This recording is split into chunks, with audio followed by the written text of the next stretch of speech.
I personally don't get all the hype around this new modular. This is my favorite modular LEGO has ever made, and therefore the best modular. And if you don't agree with me now, you will at the end of this video. The exterior is very nice. It just jumps at you. It's very bold, and in a modular line, this stands out the best and is what captures your eye first. The Retro's 50 color and design is cool for sure, and it's very unique. It's what gives it its distinct look and character.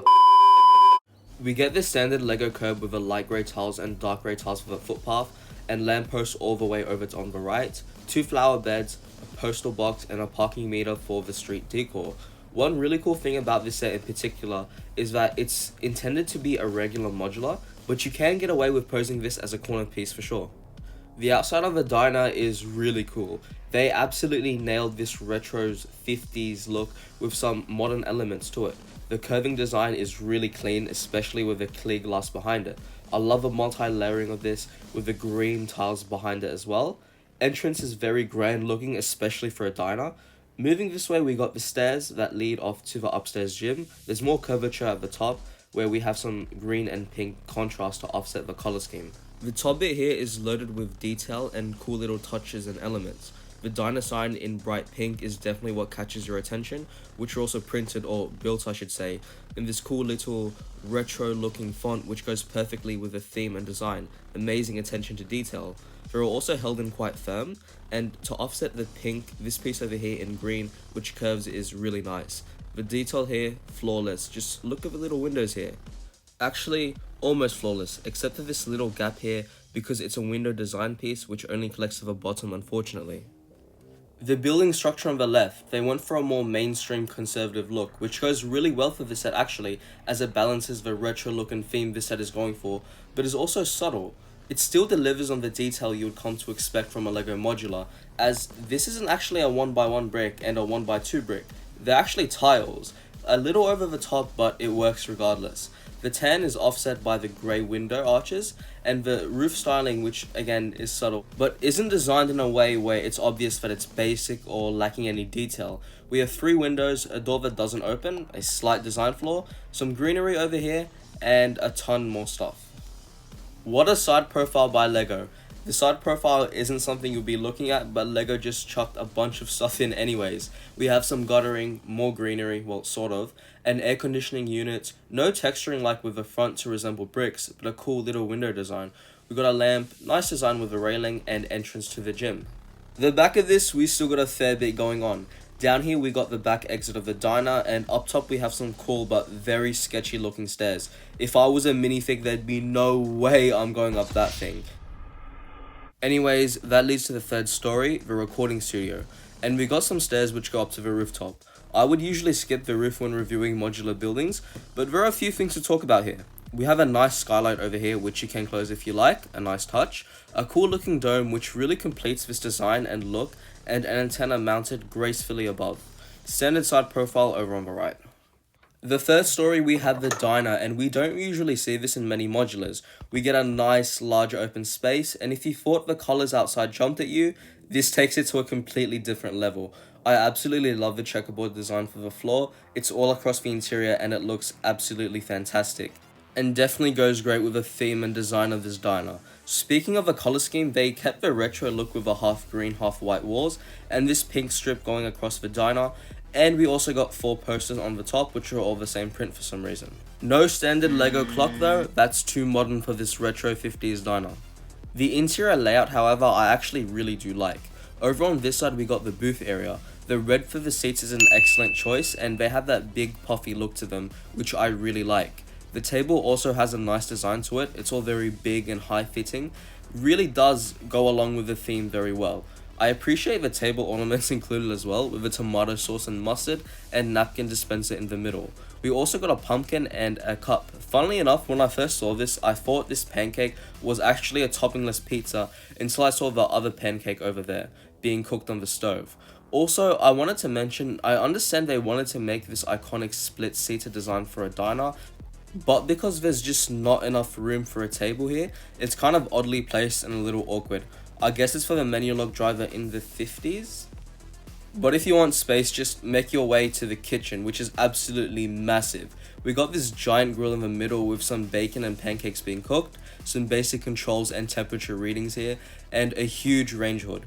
To the left of that, we have some prep space with a knife and a pan just hanging. We have a coffee maker over here with a juice dispenser next to it. No sink, interestingly enough. Anyways, I love how they included a counter as well. Very realistic, especially with the size of it, and 3 bar stools. The diner can only fit 1, 2, 3, 4, 5, 6, 7 minifigures, which are on the lower end, but it's a good balance from kitchen to dining space, and it doesn't feel too cluttered or busy, so overall, I'm quite satisfied with the interior. Going up the stairs and making our way into the boxing gym, and there we go, boys, let's go. We got the Lego clock up there, which is always nice to see.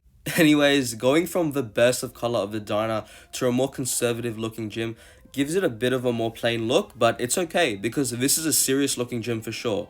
It's a more or less just a basic room just filled with gym equipment. Well, kind of filled. But we have some goodies here, the first being the bench press, which you're immediately greeted with right when you enter the gym. It's not the most advanced designed bench press, but it's good enough, I'd say, and definitely serves its purpose. There are only 2 plates, one on either side, and those are all the weights you get in the gym, so no 225 PRs, I guess. Making our way back, we had a punching bag and a clever little design here to use a ball and socket to give that 360-degree free movement. Again, not a crazy advanced design, but effective. The bench in the bench press and the punching bag are both brown, and given the dark tan interior wall color especially contrasted to that funky green, white, and pink of the diner, it really does give it that serious look, and it's something I really like, resembling that old school type gym, keeping with the time of the sets. Planet Fitness could learn a whole lot from this, and I'm calling those purple walls out.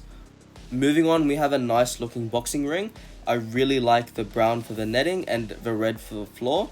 All in all, LEGO could have done a slightly better job with the execution of the gym. Adding more equipment could be one option, maybe a water cooler over here and a treadmill over on this side, but it will just liven things up a bit.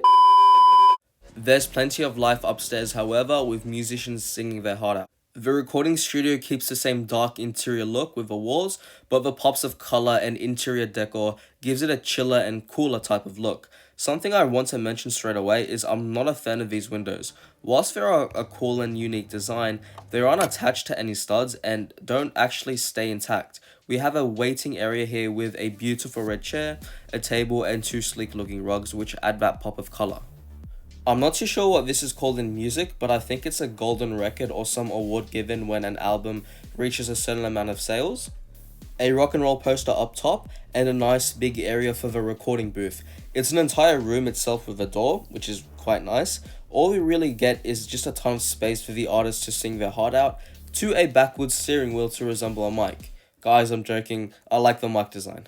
And completing that look, we have some soundproofing, which gives it that distinct recording booth look, around a window which the producer can look in. Taking a look what Dr. Dre has to work with, we have just some basic prints for controls with this light on the left. There's a door leading to a tiny balcony, but the door can't be opened, funnily enough. Overall, quite happy with the recording studio. It has a nice look to it and some distinct elements going on, just not a fan of these windows. I love when LEGO modulars do this, and it's when they include a vehicle. In this case, we have this retro's 50s looking convertible, which of course is in bright pink. The design is good in general, and I'm not a 50s car nerd, so if you told me this was the first ever design for a Toyota Camry, I'd believe you.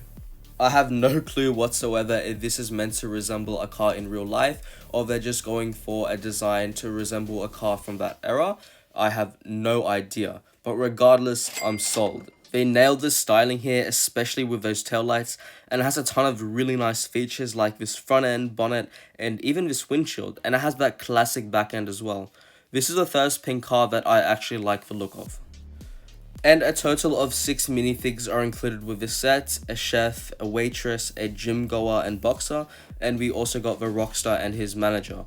This is currently my favorite LEGO modular building. It is pretty damn close to perfect, just a few minor things, but I'm in love with this theme, and adding a diner, gym and recording studio are an excellent combination to really represent that theme and bring out that 50s retro time period.